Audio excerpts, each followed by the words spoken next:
Monday. It is December 23rd, and it is Christmas Eve for those of us that are Friends fans. So today is a very crazy week. As of now, it is just after 3 o'clock in the afternoon. I was actually able to get out of work early today because my boss wanted us all to be able to get out a little early with the holiday coming up and stuff like that.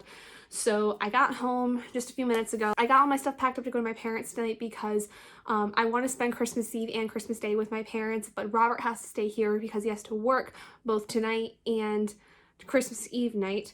So he's gonna come out on Christmas Day with my family, and he's gonna take my car. So my mom's coming to pick me up so that Robert can use the car to get to and from work. But before I left for that, I wanted to finish up the advent calendar because I figured I'm not gonna take this with me while I am home because there seems to be no point with the fact that I'm only gonna need to open up 2 more days worth of things. So I figured I just open them both up right now and end off the advent calendar because all we have left are days 23 and 24. So let's start with day 23. Oh, cool. Okay, so last week I wasn't sure if I had gotten all of the house stickers within this box, and in the last vlog, ended up, I think, getting the Slytherin or Hufflepuff sticker. I don't remember. I got one of the foil stickers for the houses, and I didn't know that I didn't have Gryffindor already, so I just received the Gryffindor one with day 23, which is super nice. This is very similar to the other stickers I've gotten in this box with the house crests, where it's silver foiled and it's really shiny and fun. So yay, I have the last one. So now without further ado, we have the last box of the advent box. This thing is basically falling apart. Oh my god, no way! How did this not get spoiled for me at any point in my opening of this box? It's an Elder Wand pen! Oh my god, that is so hefty. Like, the top half of this is like super dense. Like, that is a heavy pen. That could possibly be used as a small weapon. But it is a pretty standard pen. It's, you know, really cool. I think this is the Elder Wand. It looks like it could be the Elder Wand. Maybe I'm mistaken. So it doesn't tell us which one it is. Maybe it's Harry's? I really don't know. But regardless, what a way to end the advent calendar by putting in a gigantic freaking pen that it could possibly be used as a small weapon. This is really cool. Like, I definitely think I'll find some use for this. So these are the last 2 items for the advent box. I love the fact that my mom got this for my sister and I because I've always wanted to open up an advent box, but I never really found any that were really that cool or ones that I really felt like I wanted to open. But I felt like with this, with it being Hogwarts related and everything, and that's a pretty big thing in BookTube, I felt like it fit very, very well. Hey guys, so it is much later in the day. It is about 10:22 at night, and I'm all curled up into bed, ready to just watch some YouTube videos and prepare my vlog from last week for editing tomorrow morning.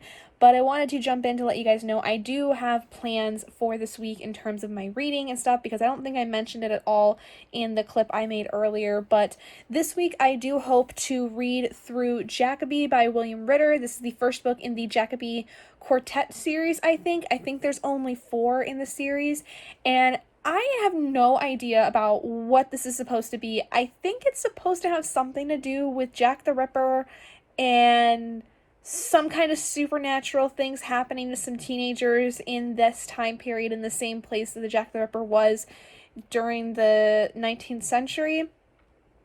That's a wild guess. I don't really know anything of what to go into with this one, so I'm kind of excited because I don't know anything about it, so I really want to go in blind and see what I think of it, especially since it's the beginning of a new series. If I do finish Jackaby at any point during the day tomorrow, I do have A List of Cages by Robin Rowe, which was my May random TBR pick that I can pick up. That's a really quick read. From what I was hearing about it, it sounded like it was a really good book. It's definitely probably going to be one of those stories that's going to make me cry a little bit. I've not read anything about foster kids before, though, so I'm interested to see how this reads, because my mom's a social worker and I like to recommend her books that I find that either focus on mental health or other issues that relate to students that she may be working with, whether they're in foster care or they're from single parent households or they're from households that are kind of a little on the broken side. And I like to recommend her these books because I want her to see, like, this is stuff that's actually being pushed out in the YA publishing world. And that way, too, I feel like it can give her a way to, connect with a student possibly by letting them know that there is this book that is out there for them to read that talks about maybe some of their experience or it just gives her more stuff to read. I really just like to be able to say that I recommended my mom a book that she really likes, and some of the books that I've recommended to her she's really, really enjoyed, but there's quite a few she still hasn't read. Like, I told her to read Turtles All the Way Down, like, probably 2 years ago after I had got the book and had read it, and I don't think she's read it yet, but I think she's getting close to it because she's been slowly getting through her own TBR stack, which makes me very happy. She's actually finding time to read for herself, which makes me really happy, but I know it's going to probably take her a long time to even get to A List of Cages if I actually like it and want to recommend it to her.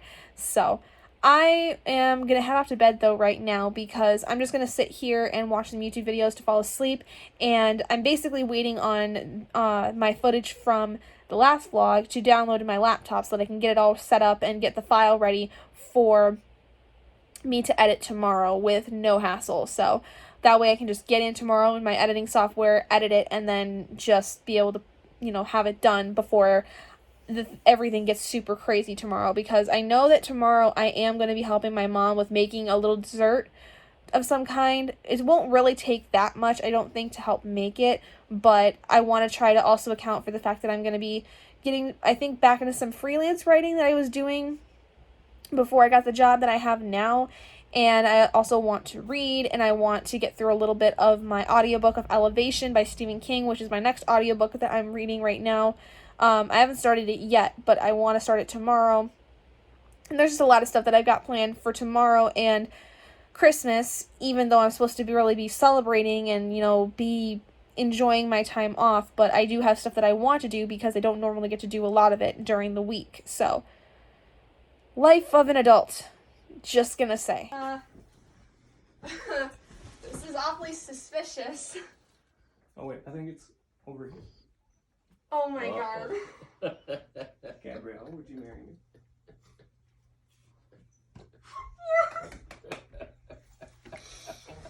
So it has been a whirlwind couple of days. So as you guys saw in the last clip, I ended up getting engaged to my boyfriend of 5 years. It honestly still is hard for me to not cry about this because I wasn't expecting it. That was probably the best thing I could have ever asked for Christmas. I'm so freaking happy, and I want to show you guys something really funny. Apparently my parents have known about this for about almost a month. Basically what Robert had done was that earlier in the month we had a Christmas party on my dad's side that we had gone to, and it was just following the concert that Robert and I had gone to the night before with a couple friends.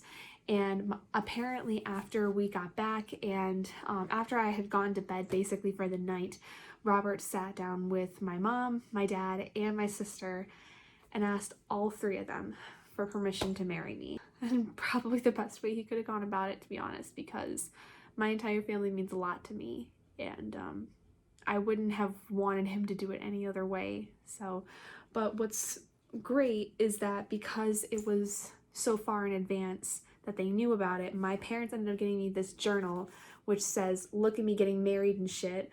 Look at me getting all married and shit." And it's basically a wedding planning journal thing. Like, it's got everything from, what are some goals I want with the wedding, like a reception list, like who's going to be there, like it's basically a whole journal dedicated to planning out a wedding. And my parents, for some reason, they ended up accidentally getting 2 of them, like in the Amazon shipping. For some reason they ended up getting 2 for the price of 1. I don't know why, but this is really good because I am actually really notorious for messing up stuff or changing my mind quite often. So it's good that I have 2 in case I need a second one to fill something out with. And if I don't end up using this, I actually may give this to another friend of mine who, it gets married in the future. Like, I have a couple friends who might get married soon that might need something like this. So I'm really excited to fill this out. As of today, it's like the day after we've gotten engaged. Robert and I have been talking a lot about what we want to do with this wedding. So we've picked out a theme. We have a date set, and I have actually found a dress online that is exactly what I had wanted in my mind. Like, I feel like most women, when they get married, they have a picture in their head of what they want their dress to look like and what they want to feel like when they're wearing the dress. And somehow, while I was on a break at work, I was scrolling through online for dresses and stuff, and I actually ended up finding the dress that I actually want. Like, it was exactly what I had in my head put down into an actual dress at a store. So I don't know when I'm gonna go get that. I'm not sure when I'm gonna go like make an appointment, but I know that there is a particular dress out there that I can find that is mine. So I'm really excited for that. Yeah, so I haven't really done a whole lot of reading the last couple days, except for my listening to audiobooks. So it's not part of my random TBR list, but I'm pretty much almost done with Little Fires Everywhere by Celeste Ng. I have like less than half an hour of this left, so I think I'm gonna listen to the rest of it when as I get ready for bed tonight, because it is getting close to my bedtime. I don't know how to feel about this one because I really like a lot of it. I like a lot of what the story is talking about, which is about family, and it's about you know, living in a suburban area, and especially like if you're kind of an outsider of the suburban area, like if you kind of move into the town, you're kind of more likely to get thrown into things that you don't really have anything to do with. And people that have kind of stuck around in this area for a long time, especially if they're kind of higher up in like the food chain, if you will, they are going to pretty much rip you apart. And that's pretty typical of what you see in literature that's about suburbia and things of that nature. And you kind of see that in like TV shows, because for me, I feel like that's really true, because while where I grew up was not in anywhere near like the suburbs, like it was pretty much like a rural area, the idea of kind of there being a stigma against the outsider kind of thing is very, very real. And if you are an outsider, you are more likely to be thrown into things that you don't necessarily have anything to do with. But if you have some kind of involvement in it, even if it's completely minuscule, you'll be thrown under the bus just as bad as anyone else that's heavily involved in it. And I feel like it's a really sad testament to suburbia, but that's exactly how it is, especially in like really small towns, because small town communities like this, and suburban communities in particular, like they're very close knit. And so if you're not originally a part of like say like the founding families of a suburban area or a small town area, you're kind of looked down upon in a lot of ways because you're not one of them. And it's very much high school drama, like, you know, it's kind of like that cliquey stuff. And as pathetic as it kind of is to like think about how it's so petty and drama filled, like you're back in high school, that's pretty much how small town communities are. There's a song by Bowling for Soup called High School Never Ends. Life is literally like that. If you will grow up, especially, and you stay in a small town area, it is like you never left high school. That's a big reason why I actually moved away from my hometown, is because I did not want to be stuck in a town where I felt like it was just going to be constant freaking drama every single day. And I feel like anytime I go on Facebook and see anything having to do with people that like I went to school with, they're in some kind of drama with somebody or something's happening. It's just all kinds of negative energy I do not want. And this book, I feel like, Little Fires Everywhere, really kind of pinpoints that, is that especially with people that are in these kind of small towns, they've been around for a long time, and they kind of either left and came back, or they never left the town. They are kind of the people that instigate and perpetrate and continue this cycle of negativity because they want to continue to be in power in this town. And so whoever they have to step on along the way, it's no skin off their nose to be able to step all over everyone they possibly can to get to the top, kind of thing. And I feel like that, although was really, really important to the story and made a lot of sense for the kind of story it is, I can't feel for these characters. I truly don't, because there's so much that goes on with exactly the drama that's going on with the story. Like there's a lot of drama that happens within the community that instigates like a lot of unnecessary like digging into people's past and all these things. And while, you know, that's very much what would happen, it's just kind of like, it's almost sickening to me, because I know how that's actually going to happen. Like I know how that actually happens in a small town kind of thing. Like when one person does something that is, you know, completely out of left field and people disagree with it, or they causes some kind of rift in the community, all kinds of baggage and past nonsense and bullshit just gets thrown into the mix, just so that person that instigated kind of the bad negative energy within the town, like they end up becoming the bad guy in a lot of ways when it's sometimes really undeserved. It's just, I don't know, like I really like the idea how this story plays on that, because I feel like Celeste Ng really must have came from a small town, because it is very hard to, I think, explain this to a lot of people who aren't from small towns, and you have to have had at least some experience with living in one to understand how these kind of things work.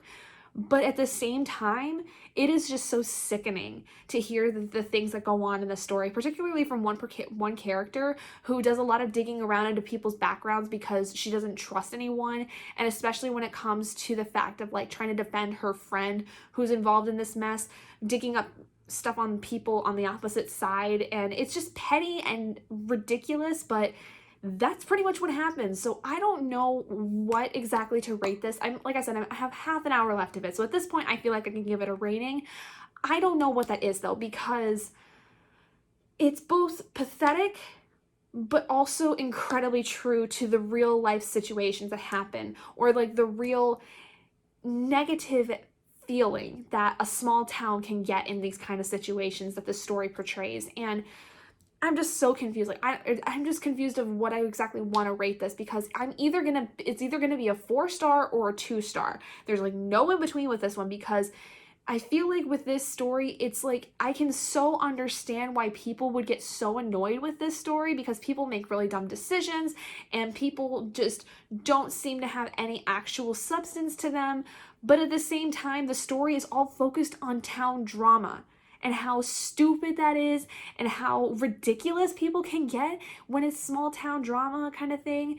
So I'm like, I don't know whether or not to really like this book or really dislike it. So I want to know what you guys have to say about Little Fires Everywhere by Celeste Ng down in the comments below if you've read it, because I don't know whether or not I want to rate this a 4 or a 2, like I said. I just want to hear some other opinions. But then on Christmas Eve, I did actually get through a quarter of Jackaby. So I have the ebook version on my Kindle, and I was actually able to get through quite a bit of it, and I really could finish it tonight if I wanted to stay up a little later and finish it. And who knows, I might do that. I don't know. I'm not really super tired at the moment. I really only have like a few hours left of that ebook that I can fly through, and it's really easy to fly through this story. Like, I like it a lot. I thought this was supposed to be like something to do with Jack the Ripper because of the name Jack, and I was completely wrong. Like, this is essentially if Sherlock Holmes was younger, Watson was a female, and there are supernatural elements involved in this story. Like, I am loving it, and also it's placed in America as opposed to England. So I really, really like this a lot. I really like the whole kind of dynamic of Sherlock, because I've read a few different Sherlock-based stories, and I've seen a lot of Sherlock interpretations and adaptations of the character, and each one I found has been incredibly, you know, fascinating to look into, because you have the BBC version with Benedict Cumberbatch as Sherlock. You have Robert Downey Jr.'s version of Sherlock from the 2 Sherlock movies, Sherlock Holmes and A Game of Shadows. You have some older interpretations that were done like back in like the 70s or 80s, I think.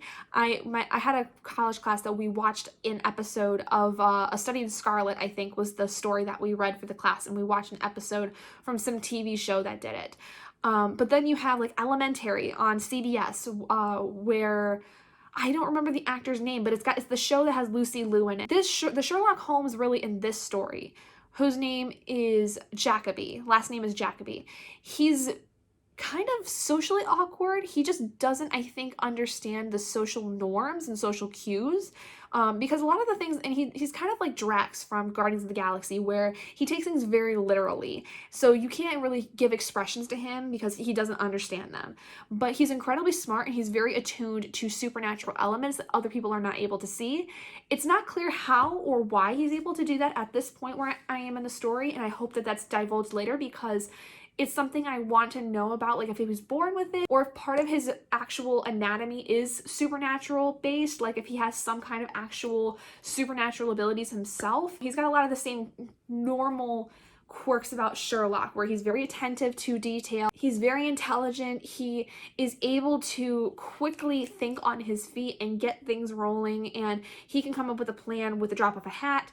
It's got a lot of the same nuances that we know of Sherlock, but I love seeing these different interpretations of him, because Sherlock Holmes is a character that, was, I think, way ahead of his time when Arthur Conan Doyle had written him, and I love the fact that he is still a massive, massive influence for a lot of writers, and that people are constantly trying to reinterpret him, because there's so many ways you can just extend the life of this character. My goal for the end of the rest of this week, because it is getting to the end of the week, tomorrow I'm going grocery shopping with Robert, but I think I'm going to read some of Jackaby tonight and maybe finish it tomorrow.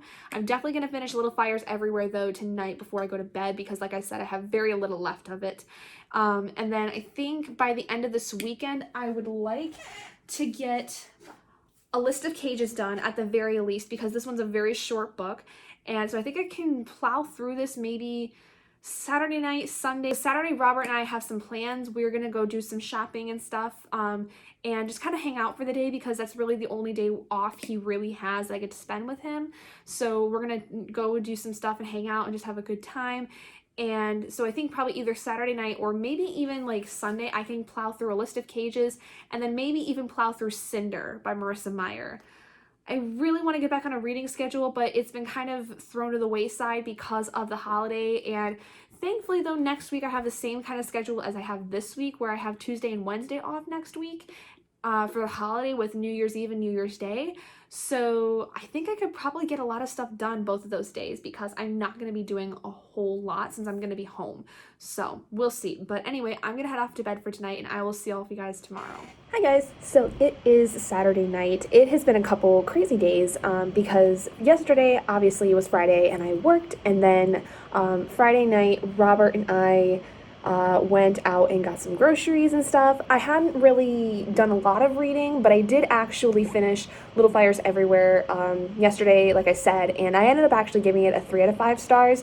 I don't know necessarily if that's what it's going to stay at. I might change that between now and when I do my wrap up, so I'm gonna leave it at 3 stars for now, because I wasn't sure whether to give it like the 2 or 4 star like I had told you guys before.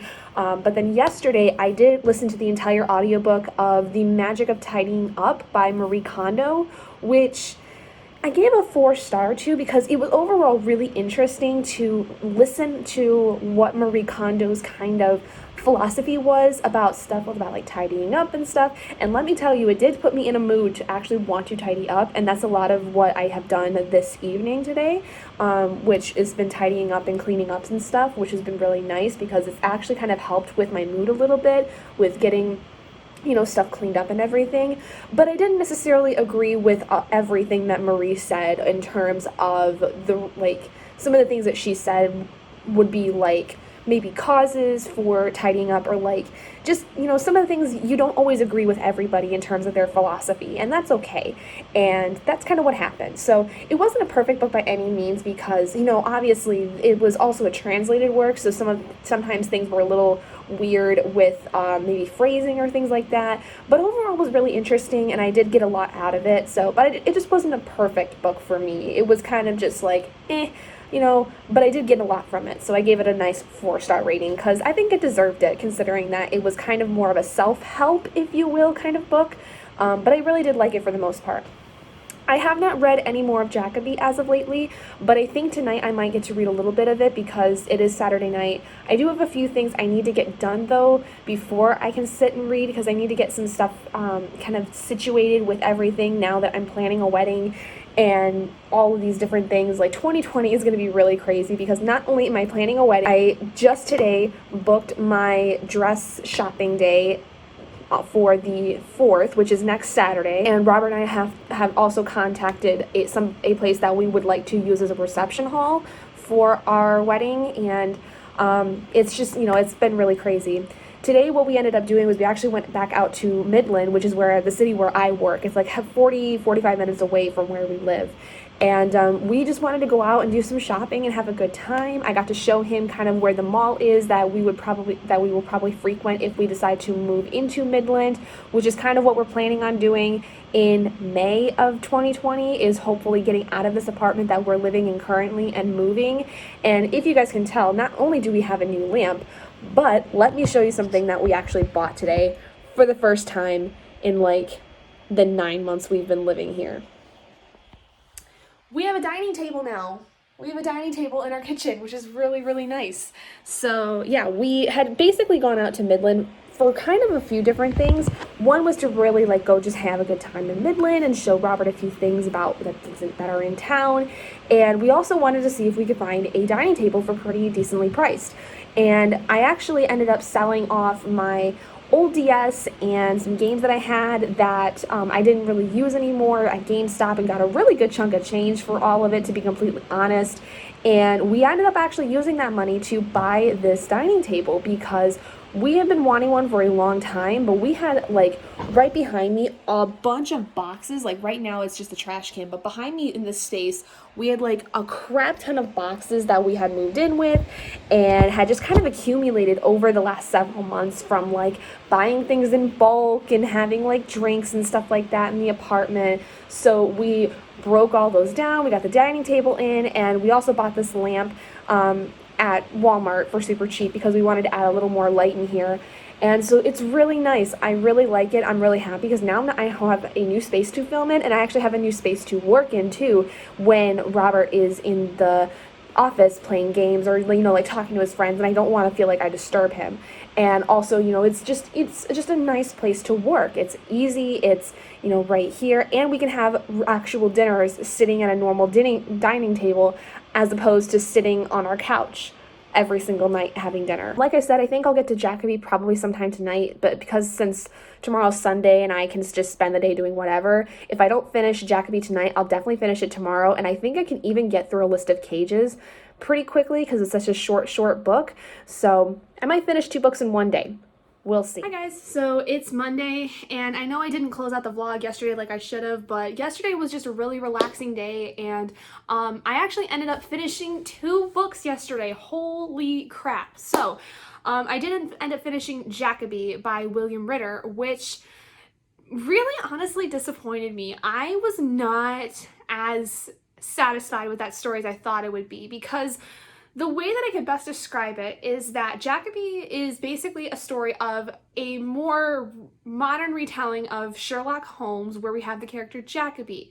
And the story is kind of told more from the perspective of our Watson, which is this character Abigail Rook, who is essentially like an English individual. So to kind of put this in perspective with how the Sherlock stories are in terms of this story, the Jackaby series takes place in America, and Jackaby is a young man who has these supernatural abilities where he's able to see a bunch of different things that other people are not able to. He's able to see a bunch of supernatural creatures and stuff like that.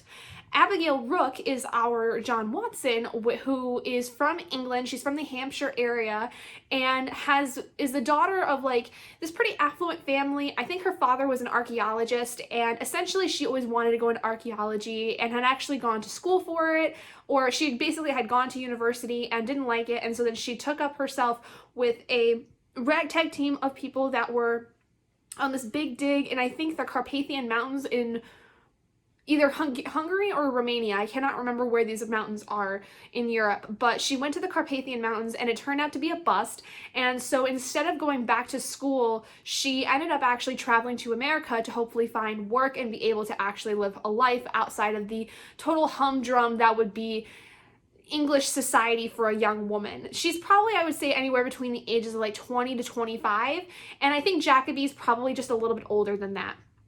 Essentially, this first book is Abigail's journey to America and her meeting Jackaby. He's kind of the weird guy in the police department that nobody likes to talk about because he does a lot of unexplained things and he helps solve a lot of unexplainable crimes that happen, and it's very much synonymous with, I think, the Sherlock Holmes that we know that has been like the old staple of mysteries, where Sherlock is kind of thought of as kind of a weird guy. Nobody really seems to really like him.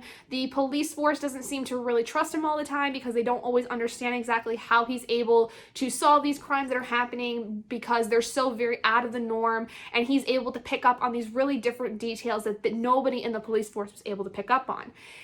For the most part, as far as it being a Sherlock rendition or a modern retelling of Sherlock, I feel like it hit a lot of the notes correctly.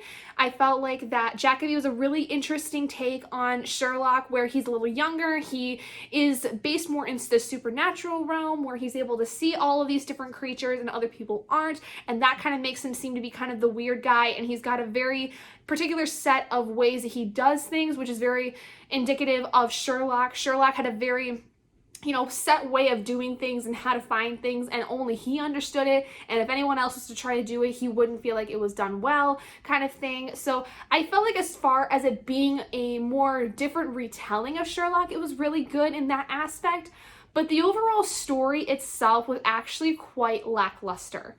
The entirety of the story is told from Abigail Rook's perspective, which is actually pretty synonymous with the Sherlock stories, because John Watson is the one in the Sherlock stories actually telling the story of how Sherlock solves these crimes with him. So that wasn't necessarily a huge issue. The issue I had with Abigail Rook's character is I felt like she was just a little too okay with everything that was going on. From the exact minute she meets Sherlock, she's kind of like all on board for everything he's doing and is really honestly way too okay with trying to understand everything that he's trying to tell her about what is going on in these cases and what exactly is like the possible culprit of these cases. Essentially, the case they're working on is that there has been a murder at this apartment complex in the town, and Sherlock believes that it was done by a supernatural force, because to him there are a lot of different things about the case that seem like a little hokey that most people with the naked eye would not be able to see unless they were him. And Abigail kind of is just like, yeah, okay, all right, I'm gonna follow with that. I believe this guy, without really having a whole lot of questioning. She does a little bit of questioning when she first meets him, but it's pretty much after their first encounter that she's kind of like, I'm just going to believe anything this guy says because obviously he seems to know his stuff. When she has really no idea how any of this stuff works, nor does she understand anything to do with what Sherlock is and everything. And on top of that, we never really get to see a lot of Sherlock himself throughout most of the story, because the majority of the story, from what I understood it, was that Abigail was really trying to understand kind of the place he's from. And what I mean by that is like the house that he lives in, which is kind of synonymous with 22B Baker Street. Basically, she's learning about the house she's in, and she meets this ghost that is essentially haunting the house, and she learns a lot about Sherlock through her and learns a lot about like the house itself and where it came from. But there's not a lot about how Sherlock exactly came to be who he is. Now, it's entirely possible that since this is a quartet series, that information comes up a lot later, but I would have at least hoped that in this one we would have actually understood maybe where Sherlock had gotten. I keep calling him Sherlock, I just realized. I'm sorry, Jackaby. Most we kind of find out is that towards the end of the story, we find out a little bit more about how it's possible his power came to him, but I would have liked to have known that, I think, a lot earlier in the story, and I wanted to know more about that. So it's entirely possible that the other 3 books in the series go more into it, but unfortunately, I am not interested in reading the rest of them. I gave this book a 2 out of 5 stars because I felt like the whole story was really quick, and a little too quick for my liking, even though the Sherlock stories themselves are not very long. I was kind of hoping that this story would have been dragged out a little more, because there was a really interesting plot point with the villain of the story that I feel like was not really heavily explored, and I feel like the end of the story especially was just really, really rushed, and I felt like I didn't get enough of the story to feel satisfied with everything. And I really didn't care for Abigail partway through the story because, like I said, I felt like she was just way too okay with everything that was going on in the story. I almost had to suspend my disbelief so much that this was going to be from another world kind of story, as opposed to this being like a more paranormal kind of book, like paranormal historical fiction, if you will. This felt more like it should have been like a fantasy as opposed to a paranormal historical fiction. So I really didn't care for it. I'm not really interested in reading the rest of the series because honestly the first book kind of left on a note where it was fine for it being the only book in the series, to be completely honest. Like, I don't really see how there could have been other stories attached to this unless there's a lot more delved into Jackaby's backstory and, you know, stuff like that. Just not really that great. I would not recommend it. I feel like I kind of let myself down a lot with this one because I thought it was going to be so great because I heard so many people tell me that it was a really good rendition of Sherlock Holmes. And like I said, leaving it just as a retelling of Sherlock Holmes, it was fantastic. If you leave it at that, it's a great story. However, getting more down to the nitty-gritty aspects of the story, it does not match up to what I had expected of it when I had first gone into it. So then also what I ended up finishing on Sunday was A List of Cages by Robin Rowe. Going on the complete other end of the spectrum with my rating for this, I gave A List of Cages a 5 out of 5 stars because by the end of this, I was like convulsing with sobs. I was completely distraught with this book. I'm going to place some very, very heavy trigger warnings in this novel because there is a lot of child abuse in this novel. It is absolutely disgusting what goes on in this novel to the character that is suffering from the child abuse. There is just so much that goes on in this novel that it's incredible that it's only 310 pages long because I felt like I lived a whole lifetime reading this novel and it only goes over the course of maybe one full school year, and I cannot leave this book without feeling both incredibly satisfied with how the story ended and happy for how the story ended, but also incredibly heartbroken because there were so many scenes in this novel that made me honestly feel so awful. But when I read this story, it reminded me so much of the feelings that I had felt when I had read the memoir A Child Called It, and this is, I feel like, a whole different story, mind you, in terms of the child abuse, but I had the same feelings with it that I did with A Child Called It, where at some point in the story I actually almost wanted to throw this book across the room because I was so angry and upset that this poor child in this story was getting hurt and there was no reason for it from the perspective of me as an adult. And I got so angry and so upset. Like, I have not felt that kind of visceral emotion for a very, very long time, and I feel like that really makes a testament to Robin Rowe's writing. And this is actually written by an author who is an actual social worker, so it makes sense that she would write something that is actually pretty accurate, considering that she probably deals with a lot of these stories many times over the course of 1 year. So to quickly go into what exactly this book is about, it is about two boys but named Adam and Julian. Adam is a high school senior and Julian is a high school freshman, and in the past they actually used to be foster brothers. Adam's family had taken Julian in after he had lost his parents in a car accident, and unfortunately they were separated after a few months, and they hadn't seen each other in the last 5 years. So for the first time in about 5 years, Adam meets up with Julian again and is really interested in understanding what's going on with him and hoping that things are, you know, have gone better since he decided to go live with his uncle. But unfortunately for Julian, things since he had moved out of Adam's house is not as good as it seems. There's a lot of dark things that happen in the house of his uncle that are things that he's scared to talk about because of the possible backlash he could get from it, and also the fact that his uncle is incredibly powerful and influential over him. And so there's a lot that deals with that kind of side of things. And the really cool thing too was that there was mention of Adam having ADHD. I, though, cannot speak to the representation fully because I do not have ADHD, even though I probably think that there are some people who may think I do, just because of how hyper I can get and how very antsy I can get a lot of times, like Adam does. But I am not one to speak on the representation fully, but from what I could understand of ADHD, it seemed to be pretty accurate. It's one of those stories where I feel like it catches you completely off guard and leaves you breathless because the story is so very sad and very powerful, but it also talks a lot about family and how important like a found family is. Like, this is very much a story based in found family, and I loved it so much. I loved every single character in the story because I felt like especially Adam's friend group were so incredibly amazing when it came to Julian, with the exception of one friend who kind of was feeling jealous most of the time.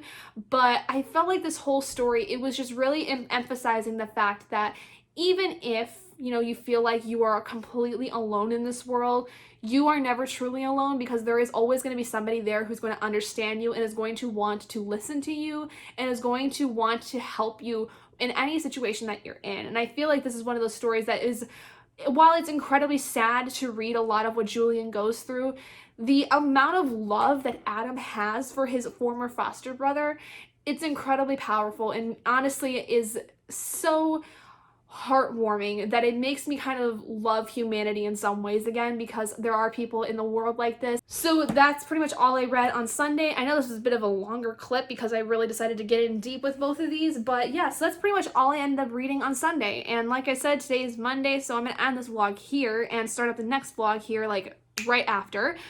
So I am going to be going through Cinder by Marissa Meyer. That is my next random TBR book to finish up. And because this is the end, we're getting into like the last 2 days now of the month, I'm basically going to take next week's vlog as part of my week 1 of House Cupathon. Obviously, the first 2 days are not going to be counted for the House Cupathon because it is still December, but I'm going to include it in my House Cupathon vlog because it is the beginning of the week and I don't really want to like not film for both of those days. Yeah, so the goal though is to get through Cinder, The Birth of Venus, Monstrous, and maybe The Wicked Will Rise. That's kind of my goal for the end of this, for the rest of this week, is to get through those books and essentially getting really started on my House Cupathon TBR as the week goes on. I think by the end of next week I should get through The Wicked Will Rise and maybe get through some of Rebels and Traitors, because I do have Sharp Objects on hold from the library for an audiobook copy. Anyway, thank you guys so much for joining me in this vlog. If you guys did enjoy it, please do give it a big thumbs up. And if you're not already and you'd like to be, hit the button down below and subscribe, become an owl in our flock. And I will see all of you guys in my next video. Bye guys.